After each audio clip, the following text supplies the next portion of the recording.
You know, one of the biggest factors in a medical appeal may actually be your provider's documentation. Hi, my name is Pam, and today I want to explain how doctors and specialists can sometimes strengthen an appeal. So there's several ways that providers can help in an appeal process, and we're going to go through those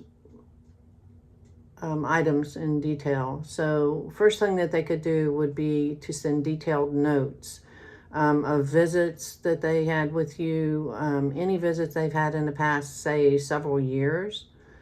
Letters of medical necessity are very important. So if one of your providers could send a letter, or all of your providers for that matter, could send a letter of medical necessity, that's very beneficial. And what that means is that they feel that medically that you need this service, and they will explain in the medical necessity note why they feel you need this service, things that they've reviewed that you've done in the past that has not been beneficial to the symptom or to the issue that you need the service for. So that's very helpful for a reviewer to know that a doctor feels that way, or a provider. The next thing is a peer-to-peer review. So your provider can ask for a review from the reviewer. Your provider can ask the reviewer to have a conversation with them during the review process. And it depends on what state you're in and the rules about that, but it's very helpful for a provider to ask for a peer-to-peer review. They can explain, the reviewer can explain, the issues at hand in a more medical way to the provider so that they can figure out what kind of documentation and what things are needed for your appeal.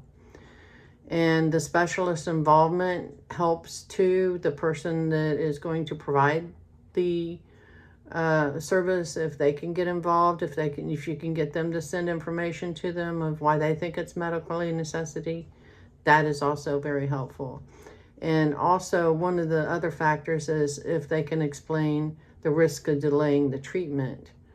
That is very helpful information to the reviewer too. So what makes the documentation stronger is specificity, being very specific about why you need this care or why you need this service. Your functional impairment, in other words, what physically is it doing to you during your daily activities that is causing problems.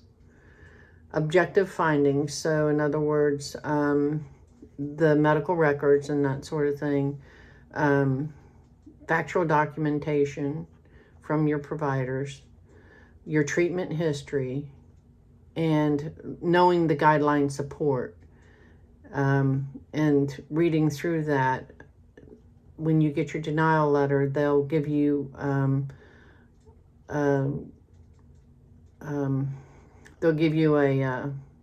place that you can go to in the on your computer and in your specific state, and it can tell you what the guidelines are for the service that you're asking for, and see if there's things in there that you're not meeting, and then you can ask your provider to explain that to you, or to give the insurance department that information.